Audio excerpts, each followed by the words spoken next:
Capítulo 13 do 12º artigo do Credo. Um jovem aproximou-se de Jesus e lhe perguntou: Mestre, que devo fazer de bom para ter a vida eterna? Disse-lhe Jesus: Por que me perguntas a respeito do que se deve fazer de bom? Só Deus é bom. Se queres entrar na vida, observa os mandamentos. Quais? Perguntou ele. Jesus respondeu: Não matarás, não cometerás adultério, não furtarás, não dirás falso testemunho, honra teu pai e tua mãe, amarás teu próximo como a ti mesmo. Disse-lhe o jovem: Tenho observado tudo isto desde a minha infância. Que me falta ainda?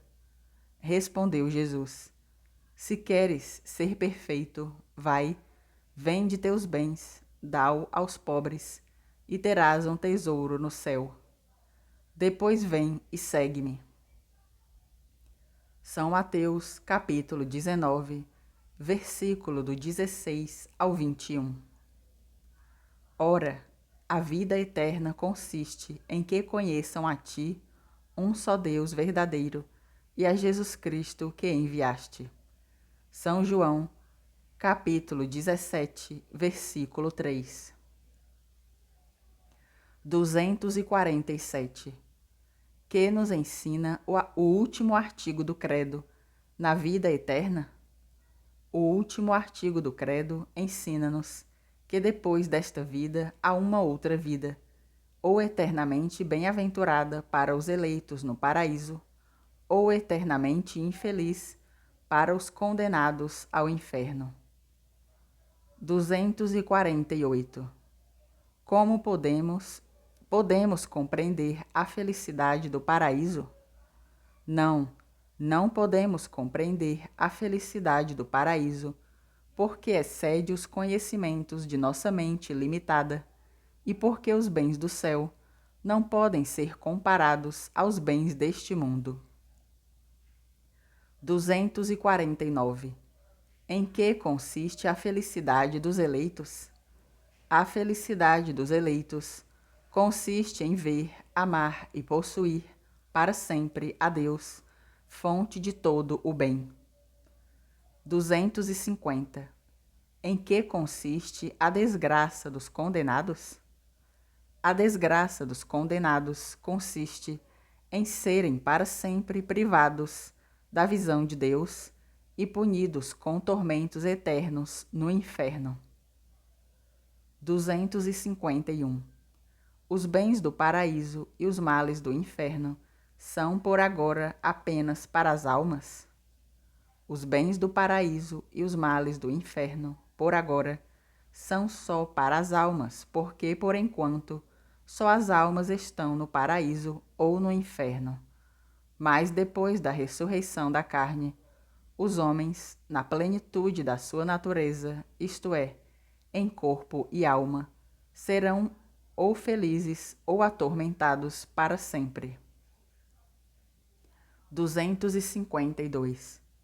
Serão iguais para os eleitos os bens do paraíso e para os condenados os males do inferno?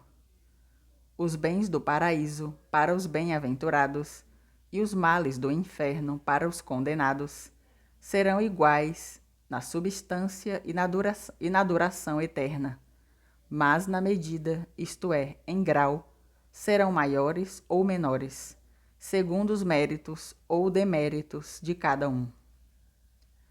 253. O que quer dizer a palavra Amém no fim do credo? A palavra Amém no final das orações significa assim seja. No fim do credo significa assim é, ou seja, creio ser absolutamente verdadeiro tudo o que está contido nestes 12 artigos, e estou mais certo disso do que se o visse com os meus olhos. Segunda parte da oração. Capítulo 1. Da oração em geral. Jesus lhes disse ainda esta parábola a respeito de alguns que se vangloriavam como se fossem justos e desprezavam os outros. Subiram 2 homens ao templo para rezar. Um era fariseu, o outro publicano. O fariseu, em pé, rezava no seu interior desta forma: Graças te dou, ó Deus, que não sou como os demais homens, ladrões, injustos e adúlteros, nem como o publicano que está ali. Jejuo 2 vezes na semana e pago o dízimo de todos os meus lucros. O publicano, porém, mantendo-se à distância, não ousava sequer levantar os olhos ao céu, mas batia no peito, dizendo: Ó Deus, tem piedade de mim, que sou pecador. Digo-vos, este voltou para casa justificado, e não o outro. Pois todo o que se exaltar será humilhado, e quem se humilhar será exaltado. São Lucas, capítulo 18, versículo do 9 ao 14. 254. Do que trata a segunda parte da doutrina cristã? A segunda parte da doutrina cristã trata da oração em geral e do Padre Nosso em particular. 255. O que é a oração? A oração é uma elevação da alma a Deus, para adorá-lo, para lhe dar graças e para lhe pedir o que precisamos.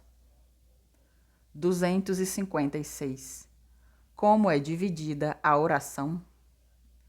A oração divide-se em mental e vocal.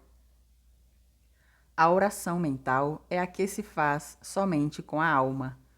A oração vocal é aquela que é feita com palavras, acompanhadas pela atenção do espírito e da devoção do coração. 257. Há outros tipos de oração? A oração também pode ser dividida em particular e pública. 258. Que é a oração particular? A oração particular é a que cada um faz em privado, para si mesmo ou pelos outros. 259. Que é a oração pública? A oração pública é a que fazem os ministros sagrados, em nome da Igreja e pela salvação do povo fiel. Pode-se chamar também oração pública a que é feita em comum e publicamente pelos fiéis, como nas procissões, nas peregrinações e na Igreja. 260. Temos esperança fundamentada de obter por meio da oração os auxílios e graças de que necessitamos? A esperança de obter de Deus as graças de que necessitamos é fundamentada nas promessas de Deus onipotente, misericordioso e fidelíssimo, e nos merecimentos de Jesus Cristo. 261. Em nome de quem devemos pedir a Deus as graças de que necessitamos? Devemos pedir a Deus as graças de que necessitamos, em nome de Jesus Cristo, como Ele mesmo nos ensinou, e como pratica a Igreja, a qual conclui sempre as suas orações com estas palavras: Per Dominum nostrum Iesum Christum, que quer dizer, por nosso Senhor Jesus Cristo. 262. Por que devemos pedir a Deus as graças em nome de Jesus Cristo? Devemos pedir as graças em nome de Jesus Cristo, porque sendo Ele o nosso mediador, somente por meio dele podemos nos aproximar do trono de Deus. 263. Se a oração tem tal eficácia, por que muitas vezes as nossas orações não são atendidas? Muitas vezes as nossas orações não são atendidas, ou porque pedimos coisas que não convêm à nossa salvação eterna, ou porque não pedimos como deveríamos. 264. Quais são as principais coisas que devemos pedir a Deus? Devemos principalmente pedir a Deus a sua glória, a nossa salvação eterna e os meios para alcançá-la. 265. Não é lícito também pedir bens temporais? Sim, é também lícito pedir a Deus os bens temporais, mas sempre sob a condição de que eles estejam em conformidade com a sua santíssima vontade e não sejam impedimento para a nossa salvação eterna. 266. Se Deus sabe tudo aquilo de que necessitamos, por que devemos rezar?